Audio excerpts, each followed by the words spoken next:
C51 Kejadian tak terduga. Setelah mengetahui mengandung baby kembar, Azizah merasakan bahagia yang berlipat ganda. Bagaimana tidak, ketika dokter memvonisnya tidak bisa hamil lagi, hampir saja membuat Azizah menyerah dan pasrah. Tapi, di balik doa dan usahanya, Allah memberi jalan kepada Azizah. Bahkan Allah memberikan dua sekaligus sebagai imbalan dari rasa sabarnya. Mah, aku titip Azizah. Tolong jaga dan rawat dia selama aku di Thailand. Satria menitipkan istrinya kepada Astuti, karena ia harus pergi bertugas menjalankan bisnis keluarganya. Kamu tenang saja, Mama akan menjaga dan merawat istrimu dan calon cucu Mama dengan sangat baik, kamu tidak perlu khawatir. Terima kasih Ma. Satria dan Adi akan pergi bersama ke Thailand, karena Adi ingin ke depannya bisnis itu hanya akan diteruskan oleh Satria sendiri, karena Adi dan Astuti memilih untuk tinggal di desa gelap. Hati-hati Mas, jangan lupa mengabari aku jika Mas sudah sampai. Tentu sayang. Setelah Azizah menyalami tangan suaminya, Satria mengecup kening sang istri, serta mencium perut buncit Azizah. Setelah berpamitan, mobil yang mengantar Adi dan Satria ke bandara pun keluar dari halaman rumah Purna. Ayo kita masuk, kamu harus banyak-banyak istirahat, ujar Astuti. Apa ada yang ingin kamu makan? Lanjut Astuti, begitu mereka tiba di dalam rumah.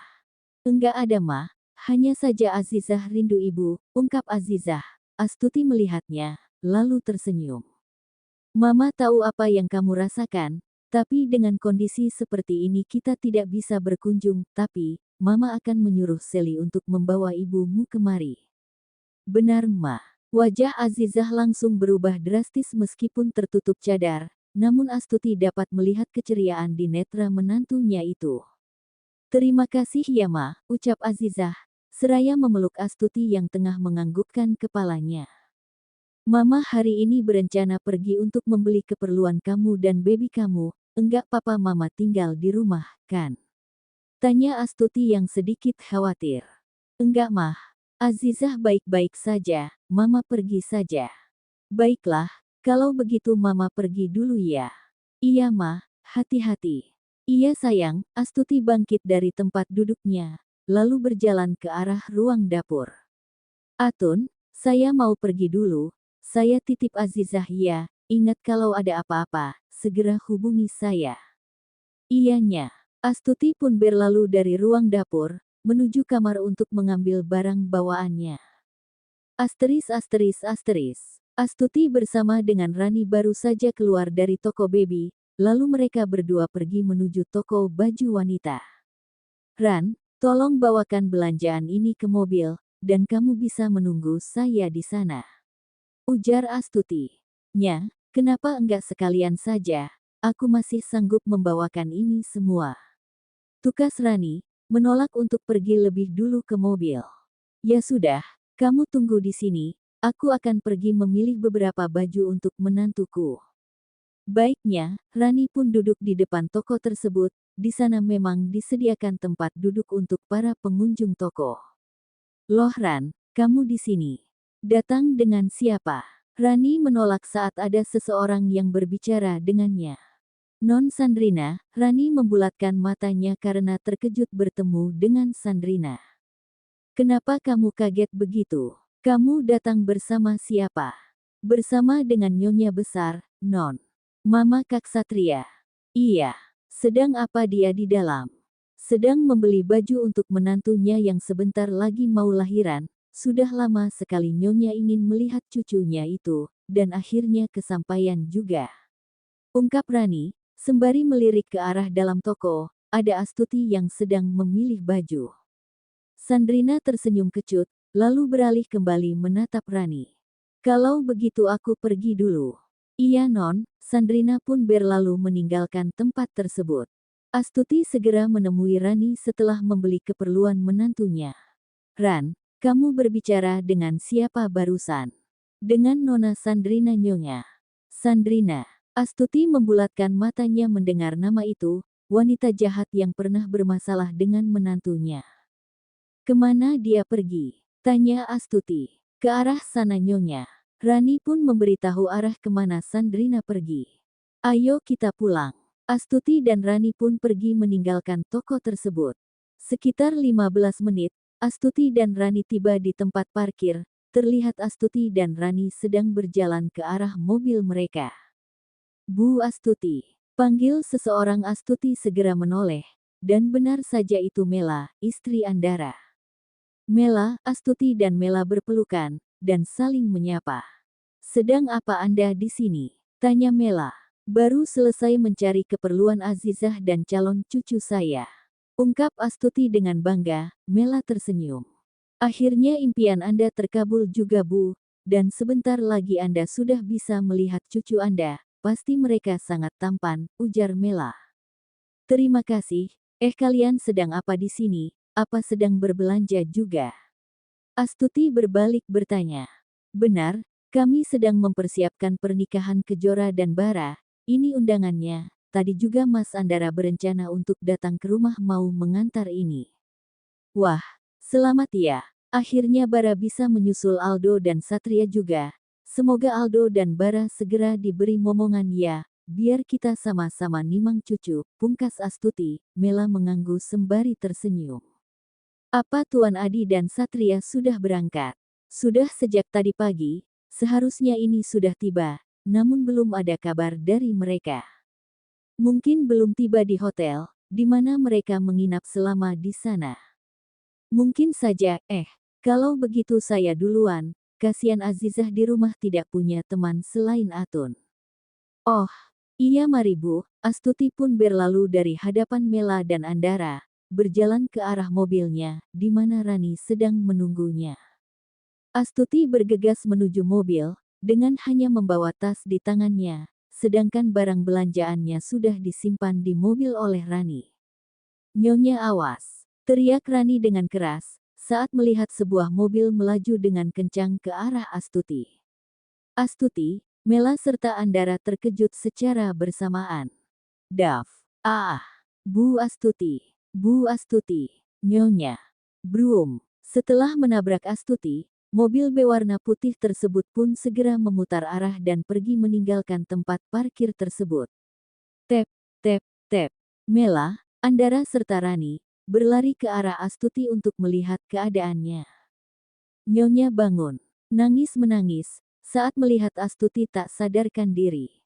Mas, denyut nadinya lemah. Ayo kita bawakan ke rumah sakit, tolong kamu hubungi pihak yang berwajib Mas. Andara segera menelpon pihak yang berwajib, setelah itu ia membantu Rani untuk membawa Astuti ke rumah sakit. Di tengah perjalanan, Mela terus memeriksa keadaan Astuti, namun, tidak ada tanda-tanda wanita itu akan membuka matanya. Bu, apa yang terjadi dengan nyonya saya? Hiks, Rani terus menangis saat melihat kondisi Astuti yang tak sadarkan diri. Kita berdoa saja ya semoga semuanya baik-baik saja, Mela menenangkan Rani yang begitu khawatir. Azizah yang tengah di ruang tamu, sedang menonton televisi yang ada di sana, sementara Atun sedang berada di dapur untuk menyiapkan makan malam. Brang, apa itu? Gumam Atun, yang bergegas ke ruang tamu. Tep, tep, tep. Terlihat Atun, yang setengah berlari menuju ruang tamu, dari jauh, Atun melihat Azizah yang sedang berdiri, dan ada gelas yang di tangannya telah jatuh, serta pecahan tersebut ikut mengenai kaki Azizah. Nyonya, apa yang terjadi? Tanya Atun, begitu tiba di sana, ia melihat Azizah yang terpaku di sofa serta netranya berembun sedang menatap televisi yang tak jauh dari sana.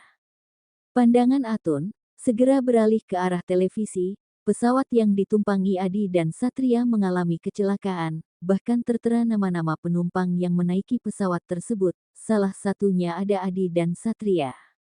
Mereka mengabarkan belum mengetahui bagaimana kondisi penumpang, karena mereka belum melacak lokasi kejadian. Azizah terduduk di sofa, netranya meneteskan air bening yang membasahi cadar yang ia kenakan. Nyonya, panggil Atun kembali saat melihat tubuh Azizah yang begitu lemah. Kring, kring, kring. Suara telepon mengagetkan Azizah, ia segera bangkit dan berjalan ke arah telepon tersebut. Assalamualaikum, ucap Azizah. Belum mengetahui yang menelpon siapa, Atun melihat Azizah terjatuh dan pingsan. Wanita tua ini segera berjalan untuk melihat keadaan Azizah. Nyonya, teriak Atun. Nyonya bangun. Lanjutnya lagi. Halo, halo. Iya halo, maaf ini dengan siapa? Tanya Atun, saat meletakkan telepon di telinganya. Bi, ini Rani. Nyonya kecelakaan, dan kondisinya kritis. Ujar Rani. Atun syok, ia memegang dada, lalu ia melihat Azizah yang pingsan. Aku akan ke rumah sakit, namun, Nyonya muda pingsan. Mungkin ia syok. Ran, kamu sudah melihat berita kalau pesawat dan Satria dan Tuan Adi mengalami kecelakaan. Belum Bi, aku belum melihatnya. Bi aku tutup dulu. Panggilan terputus, Atun segera mencari bantuan, untuk memanggil Mang Kardi si tukang kebun. Di tempat lain, Rani menyimpan kembali ponselnya. Apa yang terjadi Ran? Kamu sudah menghubungi Azizah? Tanya Mela. Sudah Bu, tapi Nyonya muda pingsan, ditambah lagi, kata Bi Atun, pesawat dan Satria dan Tuan Adi mengalami kecelakaan. Hiks, hiks. Mela menutup mulutnya dan syok saat mendengar pernyataan Rani. Kebetulan, Aldo dan Putri baru saja keluar dari ruangan dokter kandungan. Aldo, teriak Mela dari jauh. Aldo segera menoleh dan menghampiri Mela. Ma, apa yang terjadi? Kenapa wajah Mama panik begini? Tanya Aldo, begitu tiba di depan Mela. Satria, pesawat Satria mengalami kecelakaan, dan saat ini Azizah pingsan di kediaman Purna. Kalian harus melihat keadaannya. Mama tenang dulu ya, aku akan melihat kondisi Azizah, dan membawanya kemari. Pergilah Do, cepat ke sana, Mama takut Azizah kenapa-kenapa, apalagi kondisi kesehatannya yang baru membaik. Baik Ma, Putri dan Mas Aldo pergi dulu Ma. Setelah berpamitan dengan Mela, Aldo dan Putri pun berlalu dari hadapan Mela. Tak lama kemudian, Andara pun tiba dan menanyakan kondisi Astuti kepada Mela. Bagaimana kondisi Bu Astuti? Belum ada tanggapan dari dokter di dalam. Sepertinya, Mela menggelengkan kepala, lalu mereka berdua melihat ke arah Rani yang setia menunggu di depan ruang UGD. Aku akan mengurus kasus ini ke kantor polisi. Masalah di sini kuserahkan padamu. Aku juga sudah menghubungi Bara. Baik Mas, hati-hati. Andara pun berlalu dari hadapan Mela. Mela segera menghampiri Rani, yang menunggu gelisah di depan ruang UGD. Bu, gimana kondisi Nyonya besar? Dia akan baik-baik saja, kan? Tanya Rani yang gelisah, lalu memegang tangan Mela. Yang sabar ya Ran, kita serahkan semuanya kepada Allah. Rani hanya mengangguk lemah, lalu ia kembali melirik ke arah pintu UGD yang belum terbuka. Aldo, baru saja tiba di depan rumah Purna, lalu melihat pintu gerbang yang terbuka lebar. Sayang, kamu tunggu di sini, aku akan mengecek kondisi di dalam. Iya Mas. Aldo pun segera turun dari mobil, lalu berjalan ke arah pintu utama rumah Purna yang tertutup. Assalamualaikum, ucap Aldo, tangannya bergerak untuk menekan bel rumah. Ting tong. Benar, tidak ada siapapun yang membuka pintu, bahkan rumah terlihat begitu sepi. Tolong, teriak seseorang dari arah belakang rumah Purna. Seperti ada yang minta tolong, gumam Aldo, lalu berjalan ke arah samping rumah Purna. Suara tersebut berasal dari arah gudang. Long, Aldo kembali mendengar suara itu. Siapa di dalam? Teriak Aldo, mendekatkan kupingnya di daun pintu. Dan Aldo, ini Bi Atun, tolong bukakan pintunya. Aldo melihat pintu gudang yang tergembok dari luar. Aldo segera membuka gembok tersebut. Mas, apa yang kamu lakukan? Di mana Azizah? Tanya Putri, yang imut menyusul Satria, karena menunggu lama di mobil. Aku belum melihat mereka, tapi Bi Atun ada di dalam, bantu aku ambilkan batu itu, untuk membuka kunci ini. Putri pun segera mengambil batu yang ada di sekitar tempat tersebut, dan Aldo mencoba membuka gembok yang terkunci itu, agar Bi Atun bisa segera keluar dari gudang. Brak, brak, hah. Terima kasih Den Aldo. Ucap Biatun, yang sedang berusaha menghirup udara segar, dan terlihat Mangkardi yang masih pingsan di lantai. Bi, kenapa Bibi bisa terkunci di sini, dan di mana Azizah? Tanya Aldo, yang merasa ada yang tak beres.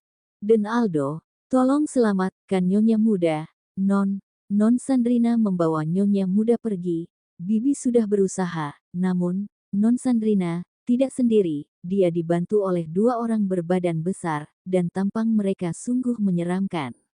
Ungkap Biatun. Bibi ingat nomor plat mobil mereka. Biatun berusaha mengingatnya, tapi ia benar-benar tidak bisa mengingat itu. Den Aldo, kita lihat CCTV saja, ada di ruangan keluarga, Bibi akan ambil kan kuncinya. Boleh juga Bi. Putri dan Aldo pun mengikuti Atun menuju ruang keluarga. Setelah ruangan itu terbuka, Aldo segera memeriksa rekaman CCTV beberapa menit yang lalu. Memang terlihat Sandrina dan dua orang berbadan besar membawa pergi Azizah dalam keadaan pingsan. Aldo segera mengambil bukti tersebut dan menyerahkan itu kepada Putri untuk disimpan oleh istrinya.